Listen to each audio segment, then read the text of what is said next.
अस्सलाम वालेकुम साथियों, आप सभी जानते हैं मेरा नाम मोहम्मद अहमद है और मैं वाइस चेयरमैन हूँ उत्तर प्रदेश में अल्पसंख्यक कांग्रेस में। मोहतरम शहनवाज आलम साहब हमारे चेयरमैन और उनकी टीम का मैं हिस्सा। और इस वक्त आप देख रहे हैं पूरे मुल्क में, पूरे देश में राहुल गांधी जी को लेकर, कांग्रेस पार्टी के नेता को लेकर लोगों में एक बहुत सकारात्मक और एक बहुत अच्छी सोच इसलिए निकल कर आ रही है कि आज उन्होंने एक ऐसा ऐतिहासिक कदम उठाया है जिसे भारत जोड़ो यात्रा का नाम दिया गया है। और भारत जोड़ो यात्रा एक ऐसी यात्रा है जो कन्याकुमारी से शुरू होकर कश्मीर तक जाएगी। 12 राज्यों में, 2 केंद्र शासित राज्यों में 150 दिन का समय, प्रतिदिन 22, 23, 24, 25 किलोमीटर पैदल यात्रा, और तकरीबन जनवरी तक ये यात्रा चलेगी। जनता से सीधा संवाद होगा, जनता से सीधी बात होगी, जनता के मुद्दों पर बात होगी। और राहुल गांधी जी का ये कहना 100% सही है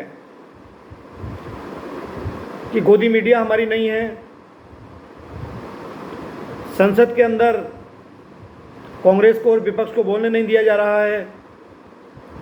तो ऐसे में अब एकमात्र रास्ता सिर्फ और सिर्फ जनता के बीच जाकर संवाद करने का बनता है।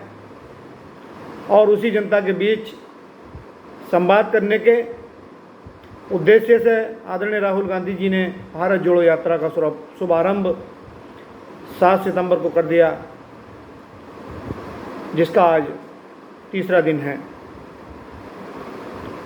राहुल गांधी जी के बारे में उनकी छवि को ख़राब करने के लिए, उनकी छवि को धूमिल करने के लिए कुछ लोग, और ख़ास तौर से बीजेपी और संघ के लोग, लगातार भरसक प्रयास करते रहते हैं।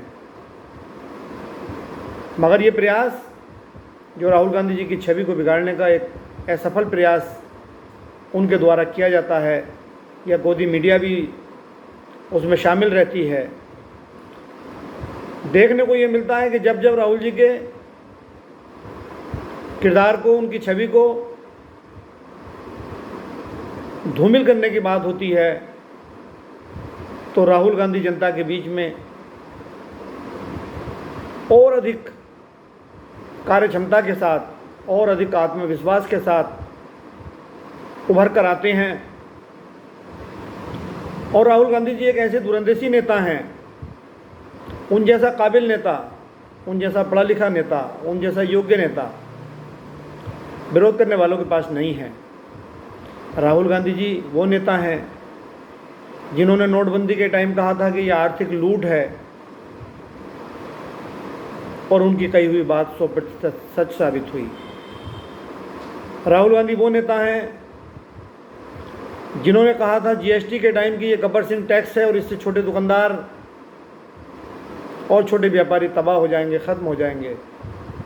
राहुल गांधी जी की कही हुई वो बात भी 100% सत्य हुई। राहुल गांधी जी ने कोविड को लेकर, कोरोना को लेकर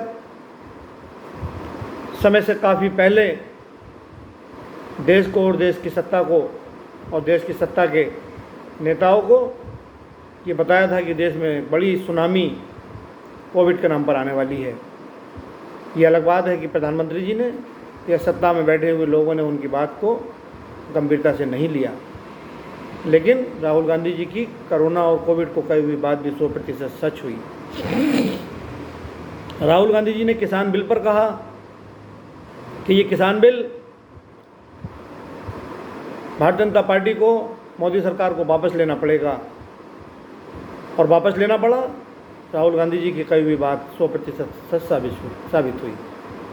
राहुल गांधी जी ने युवाओं को लेकर, बेरोजगारी को लेकर जितने मुद्दों पर भी बात कही या सरकार को चेताने का काम किया, सरकार को जगाने का काम किया, वो सारी बातें 100% सच हुई।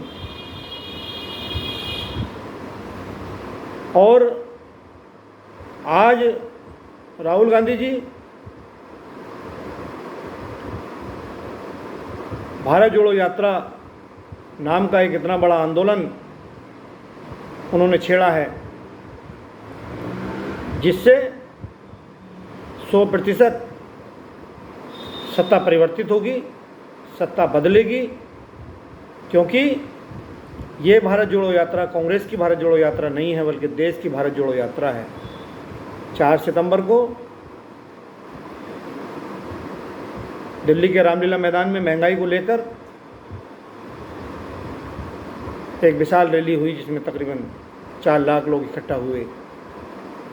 और वो 4 लाख लोग कांग्रेस के नहीं थे, बल्कि वो 4 लाख वो जनता थी जो महंगाई से त्रस्त थी, वो जनता थी जिसे 400 रुपये का सिलेंडर 1100 रुपये का आज सरकार दे रही है। वो जनता थी जिसे 60 रुपये 70 रुपये किलो दाल आज 150 रुपये किलो सरकार दे रही है। वो जनता थी जिसे 65 रुपये लीटर पेट्रोल मिलता था, आज वो पेट्रोल 100 रुपये लीटर सरकार उन्हें दे रही है। वो जनता थी जिन्हें 70 रुपये किलो सरसों का तेल मिलता था, आज 250 रुपये किलो वो तेल मिल रहा है। वो जनता थी जिसे 17 रुपये 18 रुपये किलो आटा मिलता था, आज वो सरकार उसे 32 रुपये 35 रुपये और 40 रुपये तक दे रही है। वो तमाम जनता राहुल जी के आह्वान पर दिल्ली में इकट्ठी हुई थी। और आज राहुल गांधी जी भारत जोड़ो यात्रा का नेतृत्व कर रहे हैं और उनके साथ लाखों लाख लोग चल रहे हैं 150 दिन की इस यात्रा में। मेरा आप लोगों से निवेदन है, मेरा आप लोगों से आह्वान है कि आप लोग भी इस यात्रा का हिस्सा बने, क्योंकि ये यात्रा कांग्रेस की नहीं है, ये यात्रा देश की यात्रा है। और ख़ास तौर से मेरे विभाग के अल्पसंख्यक कांग्रेस के राष्ट्रीय चेयरमैन मोहतरम इमरान प्रतापगढ़ी साहब, मेरे उत्तर प्रदेश के चेयरमैन मोहतरम शाहनवाज आलम साहब, हमें फ़ख्र है इन दोनों नेताओं पर जो कदम से कदम मिलाकर राहुल गांधी जी के साथ चल रहे हैं। और चलना भी चाहिए, क्योंकि राहुल गांधी जी एक ऐसे नेता हैं जो चाहे त्रिपुरा में अल्पसंख्यक समुदाय के ऊपर अत्याचार हुआ हो तो सबसे पहले बोलने वाले राहुल गांधी थे। CA/NRC के मुद्दे पर सबसे पहले राहुल गांधी, प्रियंका गांधी हमारे साथ खड़े हुए। बिल्किस बानो के मुद्दे पर वो तमाम लोग जो अभी 2022 में हम लोगों के बोर्ड को लेकर गए हैं, और लेकर जाना तो कहना मुनासिब नहीं होगा, ये कहो कि लूट कर लेकर गए हैं। 2022 में जिस समाजवादी पार्टी को उत्तर प्रदेश के मुसलमानों ने बड़ी संख्या में वोट दिया है, वो मुस्लिम मसाइल पर बोलने को तैयार नहीं है। जिस दिल्ली में केजरीवाल को मुसलमानों ने बड़ी संख्या में, बड़ी तादाद में वोट दिया था, वो आपके मसाइल पर बोलने को तैयार नहीं है। जिस ममता बनर्जी को आपने बंगाल में बड़ी संख्या में, बड़ी तादाद में वोट दिया था, वो आपके मुद्दे पर बोलने को तैयार नहीं है। लेकिन इसकी परवाह किए बगैर, राजनीति का नुकसान फ़ायदा देखे बगैर राहुल गांधी अल्पसंख्यक मुद्दों पर भी सबसे पहले बोलते हैं, सबसे पहले संघर्ष करते हैं। और राहुल गांधी, प्रियंका गांधी जी के नेतृत्व में, उनके निर्देश पर अभी हमने बिल्किस बानो के मुद्दे पर उत्तर प्रदेश के अंदर पूरे 1 हफ्ते तक अभियान चलाया था उन्हें न्याय दिलाने के लिए।